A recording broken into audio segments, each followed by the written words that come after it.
चाहिए, कैसे भी मिलना चाहिए। और तुमने इसके लिए अन्याय से, अनीति से, छल से, कपट से, धोखाधड़ी से, रिश्वतखोरी से, काला बाजारी से, कहीं से भी तुमने पैसा इकट्ठा कर लिया और तुम स्कूटर ले आए, तुम मोटरसाइकिल ले आए, बड़े खुश हुए, नाचे, खुश नाचे, गाए, गुनगुनाए, लोगों को खुशियां जाहिर की, बुलाया, बिठाया, नाश्ता कराया, क्योंकि तुम्हारे घर स्कूटर आ गया, मोटरसाइकिल आ गई।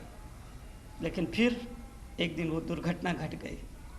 जब तुम अपने स्कूटर से जा रहे थे तो एक आदमी तुम्हारे बाजू से, मोटरसाइकिल से नहीं, कार पे बैठा हुआ निकल गया।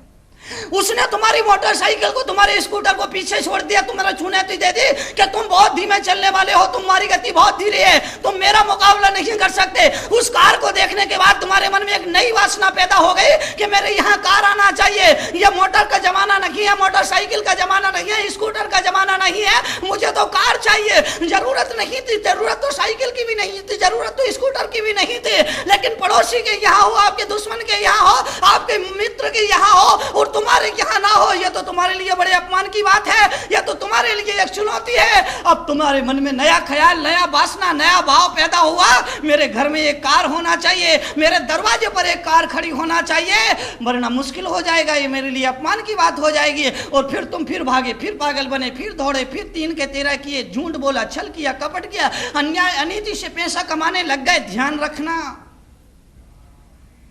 गलत तरीकों से आदमी बहुत जल्दी पैसे वाला बन जाएगा। ईमानदारी से अगर कमाओगे तो शायद जिंदगी लग जाए, बन जाओ इसकी कोई गारंटी नहीं है। ईमानदारी से आदमी पेट भर सकता है, पेट ही नहीं। पेट भरना है तो ईमानदारी से आदमी भर सकता है, केवल जीवन का गुजर बसर करना है तो ईमानदारी से उतना उसे मिल सकता है। लेकिन अगर पेट ही भरना है, अगर मन को भरना है, अगर मन को भरना है तो फिर अन्याय करना पड़ेगा, नीति करना पड़ेगी, छल कपट करना पड़ेगा, रिश्वतखोरी करना पड़ेगी, फिर अंधेरे की कमाई चाहिए, फिर उजाले की कमाई में पेट ही नहीं भर सकती है, उजाले की कमाई में मन नहीं भर सकता है। इसलिए आदमी को परमात्मा से प्रार्थना करना चाहिए और याचना करना चाहिए, और उस प्रार्थना और याचना में इतना ही मांगना चाहिए कि साईं इतना दीजिए जा मैं कुटुंब समाए और मैं भी भूखा ना रहूं, साधु ना भूखा जाए। इतना ही मांगने का नैतिक अधिकार है कि मैं भी भूखा ना रहूं और मेरे दरवाजे पर, मेरे द्वारे, मेरे घर पर, मेरे सामने अगर कोई अतिथि आ जाए, कोई मुनि आ जाए, कोई आचार आ जाए, कोई त्यागी वृत्ति आ जाए, कोई मेरा अतिथि आ जाए, बिना तिथि के कोई अतिथि आ जाए, उसे भी मैं कुछ खिला सकूं, उसे भी मैं कुछ पिला सकूं, उसकी मैं भी कोई सेवा कर सकूं, मेरे दरवाजे से कभी कोई भूखा प्यासा वापिस न लौटे। केवल इतना ही मांगने का नैतिक अधिकार है। धर्म के अनुसार, धर्म की आज्ञा से, धर्म के संविधान के अनुसार अगर परमात्मा से मांगने का कभी मन करे तो नैतिक अधिकार केवल इतना ही है कि प्रभु मैं भी भूखा ना रहूं, मेरा परिवार का कोई सदस्य भूखा ना रहे, और इस दरवाजे पर अगर कोई भूखा प्यासा आ जाए तो उसे 2 रोटी जरूर मिलना चाहिए, उसे पेट भर भोजन मिलना चाहिए और पानी मिलना चाहिए। बस इतना ही मुझे चाहिए और कुछ नहीं चाहिए। इतनी ही याचना और इतनी ही प्रार्थना उस दर पर बैठ करके करो। तो मैंने कहा कि अन्याय से कमा लोगे, रातों रात लखपति बन जाओगे, लेकिन खाकपति बनने में भी वक्त नहीं लगेगा। एक आदमी था, किसी की चोरी कर लाया और चोरी में उसने एक घोड़ी चुराई। एक घोड़ी को चुरा लाया और लोगों से कहा कि मैं खरीद करके लाया, सबको यही बताया मैंने इसको खरीदा है, पैसे दे करके खरीदा है। और जब वो चोरी करके लाया, चुरा करके लाया, सुबह लाया और दूसरे दिन बाजार में गया घोड़ी बेचने के लिए, सुबह से शाम तक बैठा रहा। लोग आए, भाव पूछा कितने में बेचोगे, उसने कहा 2000 में। किसी को सौदा जमा नहीं। शाम हो चली, एक ग्राहक आता है और कहता है घोड़ी बेचोगे? बोले बिल्कुल बेचूंगा, इसीलिए तो बैठा हूँ, वरना बैठने की वजह क्या है? कितने में दोगे? 2000 रुपये लूंगा। बोले थोड़ा कम करो। उस चोर ने कहा अगर कम ही करना होते तो ये दिन में 10 बार बिक गई होगी, 10 बार इसको खरीदने वाले आए थे। मैंने कसम खाई है कि 2000 से 1 पैसा भी कम करने वाला नहीं हो, इसलिए मुझे 2000 में देना है। अच्छा, उसने कहा ठीक है ले लूंगा।